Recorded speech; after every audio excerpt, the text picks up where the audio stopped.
नमस्कार दोस्तों, मैं हाजिर हूं झारखंड के प्रमुख समाचार पत्रों में छपी झारखंड के 24 जिलों की चुनिंदा बड़ी खबरों के साथ। जानिए आज की तमाम बड़ी खबरें जो आपके लिए जानना बेहद जरूरी है।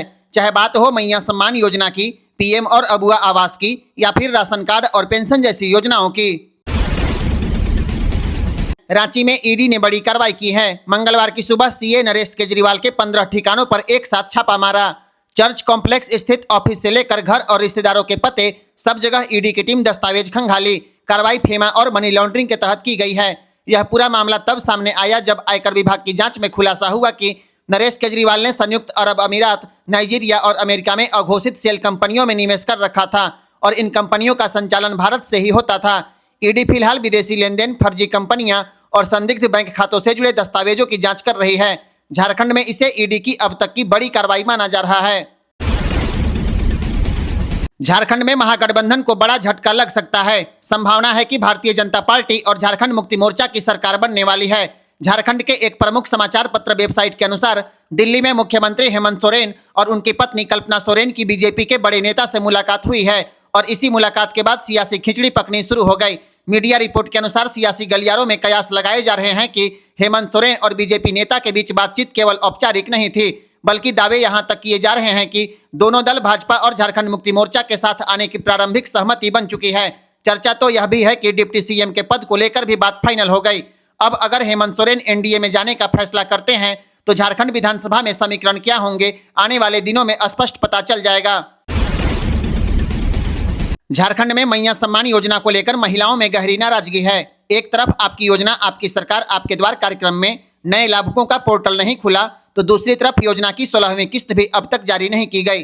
करीब 50 लाख से ज्यादा महिलाओं को इसका इंतजार है। गांव से लेकर शहर तक की महिलाएं ब्लॉक का चक्कर काट रही हैं, लेकिन किसी को यह नहीं पता चल रहा कि आखिर 16वीं किस्त रुक क्यों गई। स्थापना दिवस पर भुगतान का वादा हेमंत सरकार ने किया था, लेकिन किस्त नहीं आने से महिलाओं में अब आक्रोश दिखने लगा है। महिलाओं का कहना है कि किस्त नहीं मिलने से काम रुक गया और खर्चा भी रुक गया। आखिर हम जाएं तो कहां जाएं? क्या सरकार जल्द राहत देगी? इसी सवाल पर अब सबकी नजरें टिकी है। झारखंड के पाकुड़ में सरकारी राशन घोटाले पर बड़ी कार्रवाई शुरू हो गई। 872 ऐसे लोगों की पहचान की गई है जिन्होंने पात्र न होते हुए भी लाल राशन कार्ड बनवाया और महीनों तक सरकारी अनाज उठाव किया। इसमें जीएसटी देने वाले, इनकम टैक्स भरने वाले, 4 पहिया वाहन मालिक और सीएसपी संचालक तक शामिल हैं, यानी आर्थिक रूप से सक्षम लोग जिन्होंने गरीबों का हक खा गया। अब जिला प्रशासन सख्त मोड में है। डीसी मनीष कुमार के निर्देश पर सभी अपात्र लोगों को नोटिस भेजा जा रहा है। आदेश है कि पूरा राशन का पैसा ब्याज सहित वापस करो। अगर समय पर राशि नहीं चुकाई गई तो विभागीय कार्रवाई होगी और किसी को रियायत नहीं मिलेगी। पाकुड़ प्रशासन ने स्पष्ट किया है, गलत तरीके से सरकारी लाभ लेने वालों को अब बख्शा नहीं जाएगा।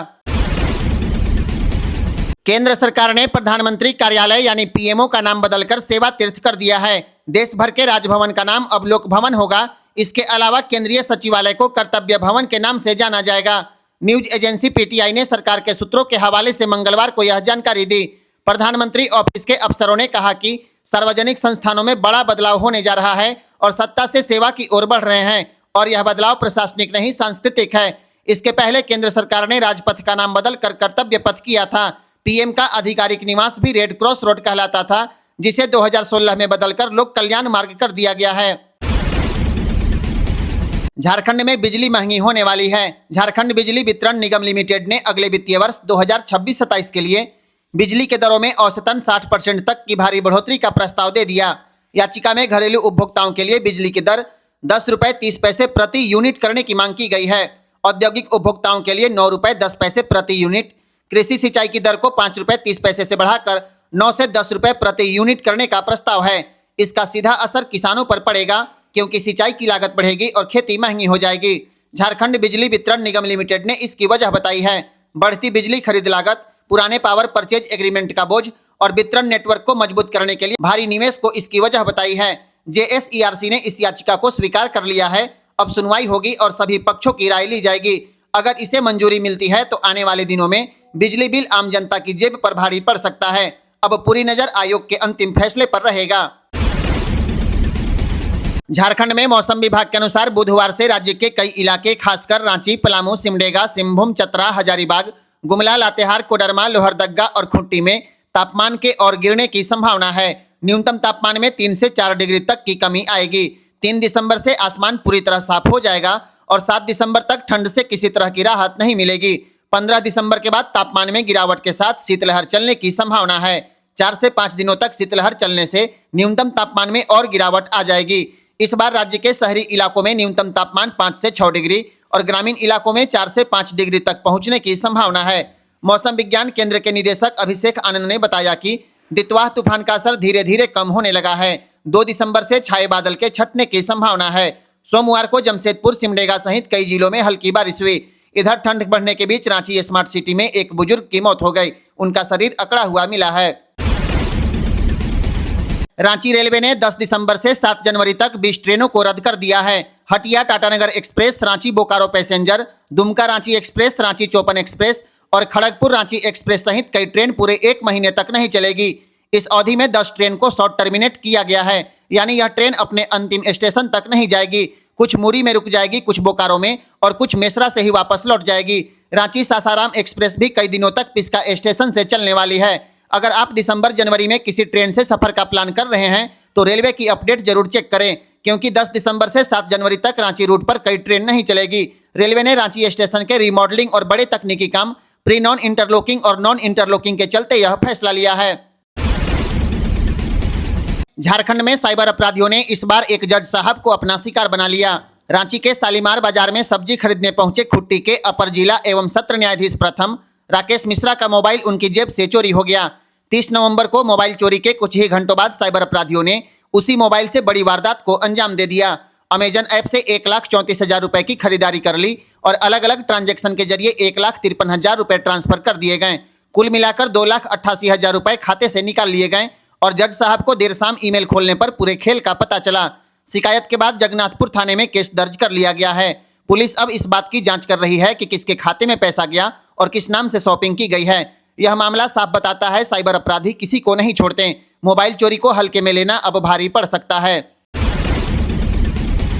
केंद्र सरकार की प्रधानमंत्री सूर्यघर मुफ्त बिजली योजना आपकी जिंदगी बदल सकती है। अब आप अपने घर की छत पर सोलर पैनल लगवाकर बिजली बिल जीरो कर सकते हैं और बिजली बेचकर कमाई भी कर लेंगे। इस योजना के तहत सरकार 1 किलोवाट पर 30,000, 2 किलोवाट पर 60,000, 3 किलोवाट या उससे अधिक पर 78,000 तक की सब्सिडी दे रही है। सबसे अच्छी बात है, आवेदन सबमिट करने के 30 दिनों के भीतर सब्सिडी आपके बैंक अकाउंट में आ जाएगा। 1 किलोवाट सिस्टम का खर्च लगभग 75,000 से 90,000, 3 किलोवाट पर 2 से 2.5 लाख, लेकिन भारी सब्सिडी आपके बोझ को कम कर देगी। इस योजना का लाभ लेने के लिए आपके पास खुद का घर, मजबूत छत, आधार कार्ड, राशन कार्ड, बिजली कनेक्शन और भारतीय नागरिकता होना चाहिए। सोलर लगते ही आपको 300 यूनिट तक मुफ्त बिजली मिलेगा। जरूरत से ज्यादा बिजली बेचकर अतिरिक्त कमाई होगी और लंबे समय तक पैनल की वारंटी और सालों भर का फायदा मिलेगा। इसके लिए आप ऑनलाइन आवेदन कर सकते हैं। स्मार्टफोन रखने वालों के लिए एक बड़ी खबर सामने आई है। अब हर नया मोबाइल फोन में संचार साथी ऐप प्री इंस्टॉल रहेगा। दूरसंचार विभाग ने सभी मोबाइल कंपनियों को आदेश दिया है, अपने हर फोन में संचार साथी cyber security app pre install करें। खास बात है कि यूजर इसे हटा भी नहीं पाएंगे। पुराने और सप्लाई चेन में आए फोन में इसे सॉफ्टवेयर अपडेट के जरिए जोड़ा जाएगा। कंपनियों को इसके लिए 3 महीने की डेडलाइन दी गई है। यह ऐप मोबाइल चोरी, फर्जी IMEI नंबर और साइबर फ्रॉड से सुरक्षा के लिए बेहद अहम है। इसके जरिए यूजर फ्रॉड कॉल, मैसेज की रिपोर्ट कर सकते हैं, चोरी हुआ मोबाइल ब्लॉक, ट्रैक और रिकवर भी कर सकते हैं। सरकारी आंकड़ों के मुताबिक संचार साथी ऐप की मदद से अब तक 7 लाख से ज्यादा खोया हुआ फोन वापस मिल चुका है। अक्टूबर में सिर्फ 50,000 मोबाइल फोन रिकवर किए गए। भारत में 109 करोड़ मोबाइल यूजर हैं और ऐसे में यह ऐप साइबर अपराध पर बड़ी रोक लगाने वाला है। झारखंड के पंचायत प्रतिनिधियों को अपने इलाके में अफीम की खेती होने पर इसकी सूचना पुलिस को देनी होगी। राज्य के किसी जिले में अगर पंचायत प्रतिनिधि के इलाके में अफीम की खेती होती है लेकिन वह इसकी सूचना पुलिस को नहीं देते हैं तो उन पर अब कार्रवाई की जाएगी। इसे लेकर गृह विभाग ने निर्देश जारी कर दिया है। पुलिस विभाग का मानना है कि पंचायत प्रतिनिधियों की मदद मिलने से अफीम की खेती को रोकने में प्रभावी सफलता मिल सकती है।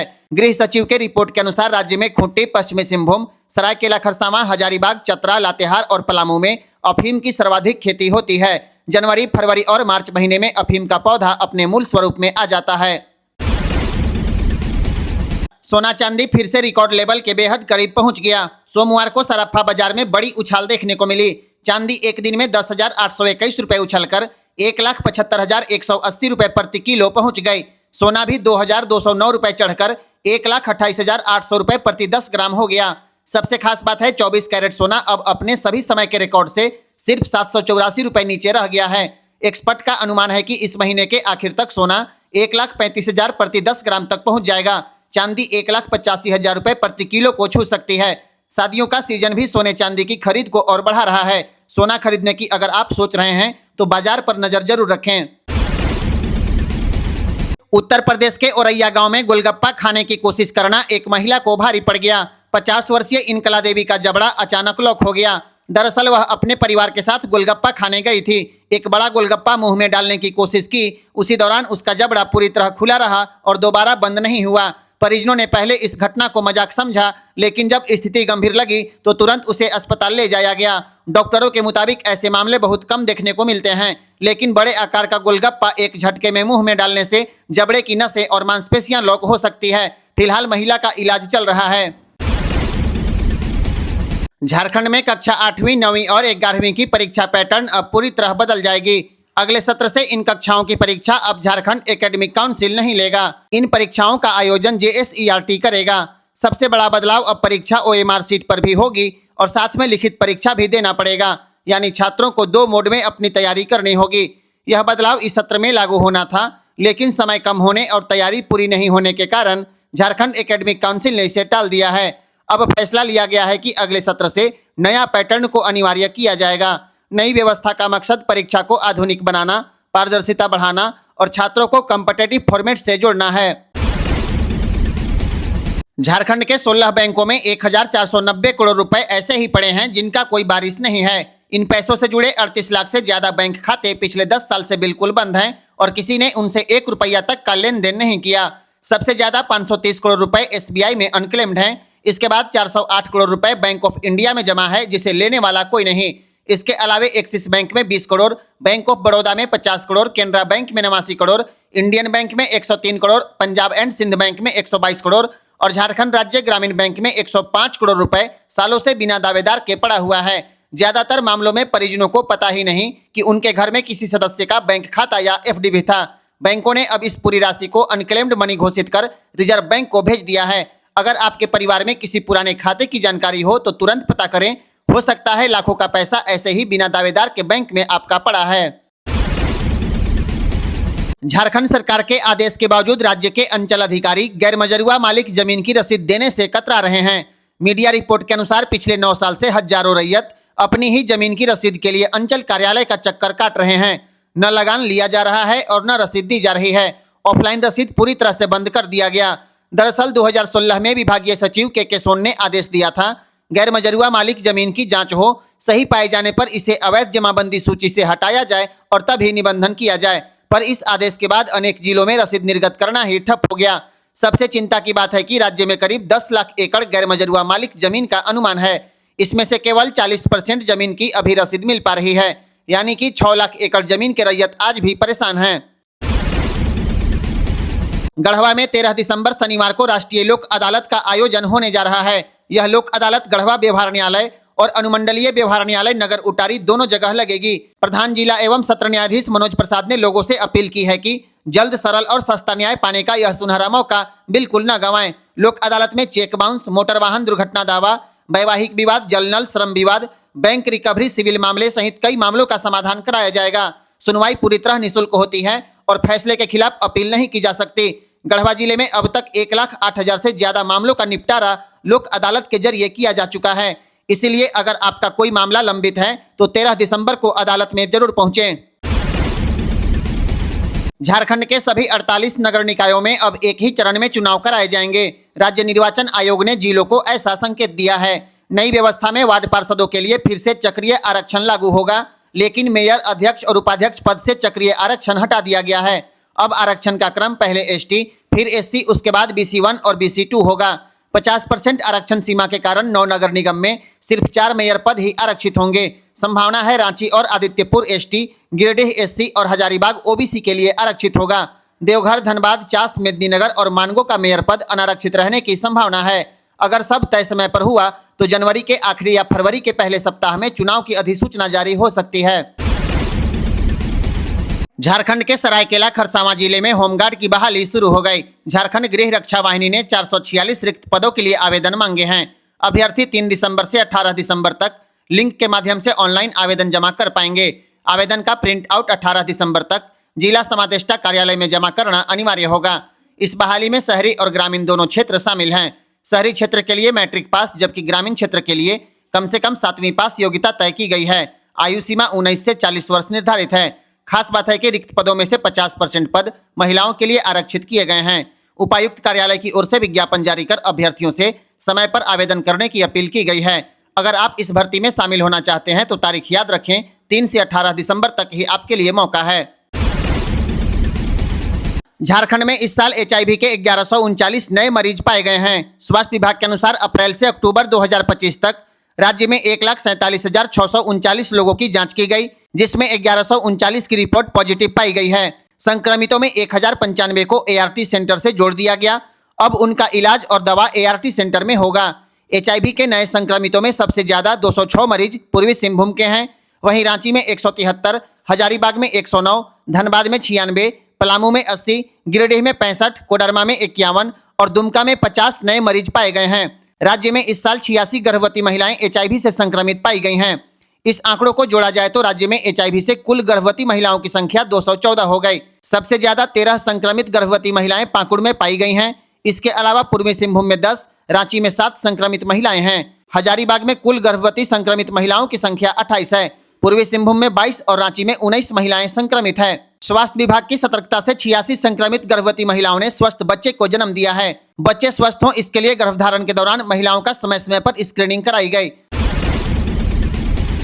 अगर आपने अपने मोबाइल फोन से सिम कार्ड को निकाल दिया तो व्हाट्सएप, टेलीग्राम, सिग्नल, स्नैपचैट, आरआरआई, शेयर चैट, जियो चैट जैसे सोशल मैसेजिंग ऐप आपके मोबाइल में काम करना बंद कर देगा।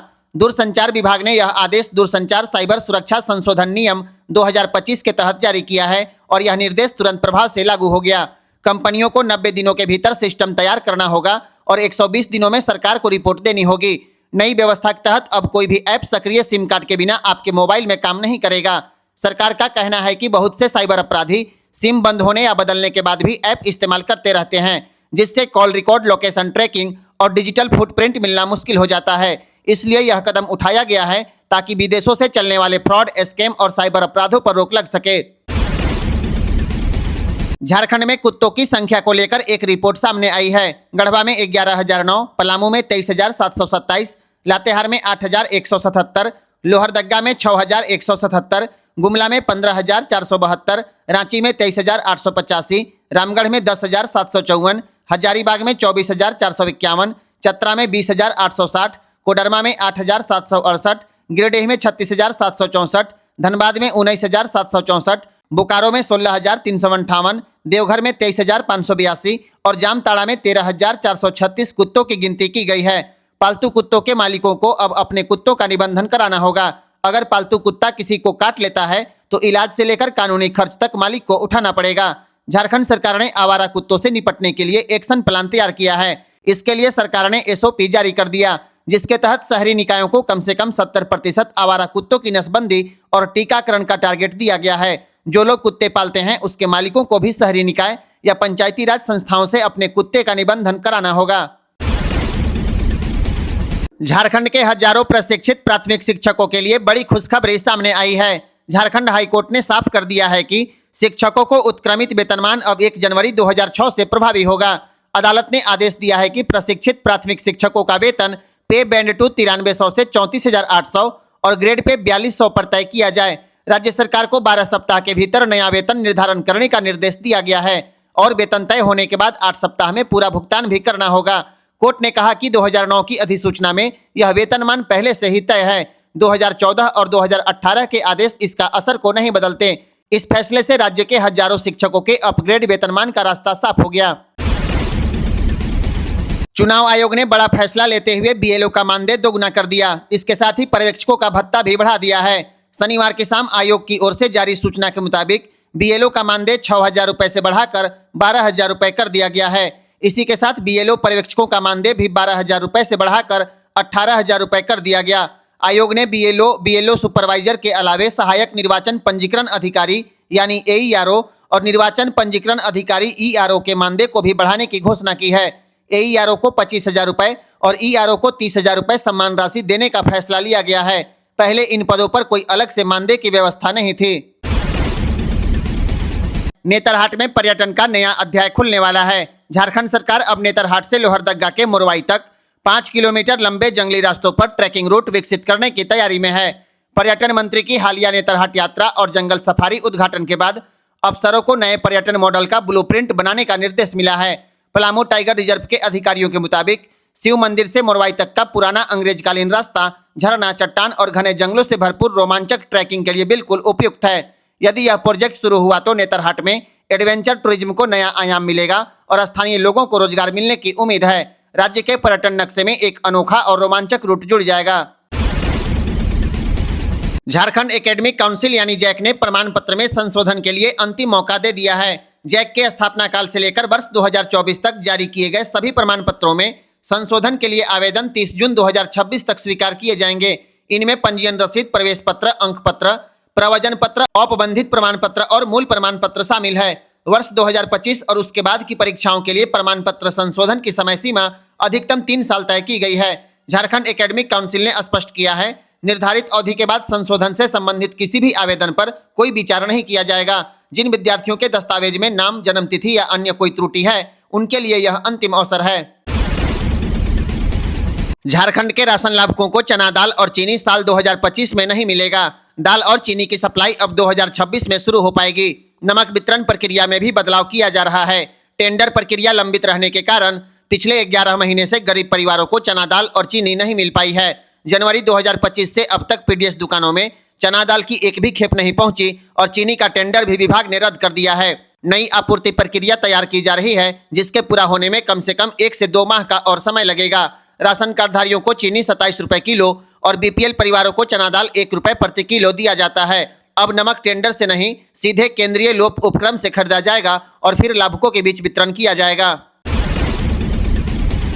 अब आधार में मोबाइल नंबर बदलना और भी आसान होने वाला है। UIDAI ने नई डिजिटल सर्विस लॉन्च करने की घोषणा कर दी, जिससे आप घर बैठे बिना किसी दस्तावेज और बिना सेंटर गए अपने आधार में मोबाइल नंबर अपडेट करा पाएंगे। नई सुविधा के तहत केवल OTP वेरिफिकेशन और फेस ऑथेंटिकेशन से पूरा प्रोसेस किया जाएगा। यूजर्स को सिर्फ आधार ऐप डाउनलोड करना होगा, आधार नंबर और नया मोबाइल नंबर दर्ज करना होगा। इसके बाद पुराने या नए किसी एक नंबर पर OTP आएगा। इसके बाद स्मार्टफोन कैमरे से फेस ऑथेंटिकेशन पूरा करना है और आपका नया मोबाइल नंबर आधार में अपडेट हो जाएगा। यह सुविधा खासतौर पर दूर दराज इलाकों में रहने वालों और सीनियर सिटीजन के लिए बहुत मददगार साबित होगी। झारखंड में ग्रामीण सड़कों को जोड़ने की बड़ी तैयारी शुरू कर दी गई। प्रधानमंत्री ग्राम सड़क योजना 4 के लिए राज्य भर में सर्वे का काम तेज हो गया। सर्वे पूरा होने के बाद नए सड़क परियोजनाओं का प्रस्ताव बनाया जाएगा और इसे स्वीकृति के लिए केंद्र सरकार को भेजा जाएगा। PMGSY 4 में 100 से अधिक आबादी वाले गांव को भी सड़कों से जोड़े जाने पर विचार हो रहा है। यानी छोटे गांव और टोले भी अब पक्की सड़क से जुड़ पाएंगे। जहां कनेक्टिविटी कमजोर है, उन्हें प्राथमिकता में रखा जा रहा है। अस्पतालों, स्कूलों और महत्वपूर्ण संस्थानों तक पहुंचने वाली सड़कों को भी इस योजना में शामिल किया जाएगा। पूरे देश में 65,000 किलोमीटर सड़क निर्माण का लक्ष्य है और झारखंड 3 से 4,000 किलोमीटर सड़क योजना का प्रस्ताव तैयार कर रहा है। JSRRDA की टीम सभी मानकों के आधार पर प्रस्ताव तैयार कर रही है। अब नया आधार कार्ड बनाने या अपडेट कराने को लेकर नया नियम जारी कर दिया गया। अब pan card, school leaving certificate, transfer certificate और डिसेबिलिटी कार्ड पहचान पत्र के रूप में मान्य नहीं होंगे। 5 से 18 साल के बच्चों और किशोर का नया आधार कार्ड अब सिर्फ जन्म प्रमाण पत्र से बनेगा। पहले पैन कार्ड से जन्म तिथि सुधार भी होता था, लेकिन अब यह सुविधा पूरी तरह बंद कर दी गई। बैंक पासबुक पहचान के रूप में नहीं, सिर्फ पते के प्रमाण के रूप में मानी जाएगी। दिव्यांग कार्ड से भी नया आधार कार्ड नहीं बनेगा। इसके लिए जिला समाज कल्याण पदाधिकारी की सत्यापित दस्तावेजी पुष्टि अनिवार्य होगी। आधार ने राहत देते हुए कहा है कि नाम बदलवाने के लिए अब पुराने नाम का ID देना जरूरी नहीं होगा। नए बदलाव तुरंत प्रभाव से लागू है। झारखंड में 2 से अधिक संतान वाले व्यक्ति नगर निकाय चुनाव नहीं लड़ पाएंगे। यदि किसी उम्मीदवार की तीसरी संतान 9 फरवरी 2013 के बाद जन्मी है तो वह चुनाव लड़ने से अयोग्य माना जाएगा। हालांकि जिनके 2 से अधिक बच्चे 9 फरवरी 2013 से पहले ही थे और बाद में कोई वृद्धि नहीं हुई है तो वह चुनाव लड़ सकते हैं। गोद ली गई और जुड़वा संतान को भी कुल संतान में शामिल किया जाएगा। उम्मीदवारों के लिए स्वघोषणा पत्र भरना अनिवार्य होगा। इसके अलावा कोई भी व्यक्ति कर, शुल्क या किराया बकाया होने पर नामांकन दाखिल नहीं कर पाएगा। 2013 से पहले का बकाया चक्रवृद्धि ब्याज से मुक्त होगा, लेकिन मूल राशि और साधारण ब्याज चुकाना अनिवार्य है। सत्यापन में गड़बड़ी मिलने पर नामांकन तुरंत रद्द कर दिया जाएगा। झारखंड राज्य निर्वाचन आयोग ने चुनाव लड़ने वाले उम्मीदवारों के लिए महत्वपूर्ण पात्रता और अयोग्यता नियम जारी कर दिया है। एक से ज्यादा शादी करने पर अब 18 साल की जेल होगी। निकाय चुनाव लड़ने पर रोक लगा दी जाएगी। इसके अलावा सरकारी नौकरी भी नहीं मिलेगी। बिल के अनुसार पहली शादी वैध होने पर दूसरी शादी करना अपराध होगा, जिसके लिए 7 साल तक की कैद और जुर्माना है। पहली शादी छिपाकर दूसरी शादी करने पर सजा बढ़ाकर 10 साल तक कर दी जाएगी। अपराध दोहराने पर हर बार सजा दोगुनी होती जाएगी। दरअसल हिमंता बिस्वा शर्मा की असम सरकार ने गुरुवार को पॉलीगामी बिल पास कर दिया। यह कानून 6ठे शेड्यूल क्षेत्रों और शेड्यूल टाइप वर्ग पर लागू नहीं होगा। सरकार के अनुसार इन क्षेत्रों की स्थानीय प्रथाओं को देखते हुए इसमें छूट दी गई है। असम सरकार का कहना है कि ऐसे मामलों में महिलाओं को अक्सर सबसे ज्यादा चोट पहुंचती है और यह कानून उनकी सुरक्षा और सम्मान सुनिश्चित करने के लिए तैयार किया गया है। उन्होंने कहा, अगर मैं दूसरी बार मुख्यमंत्री बनकर असेंबली में वापस आता हूं तो पहले सेशन में यूसीसी लाऊंगा।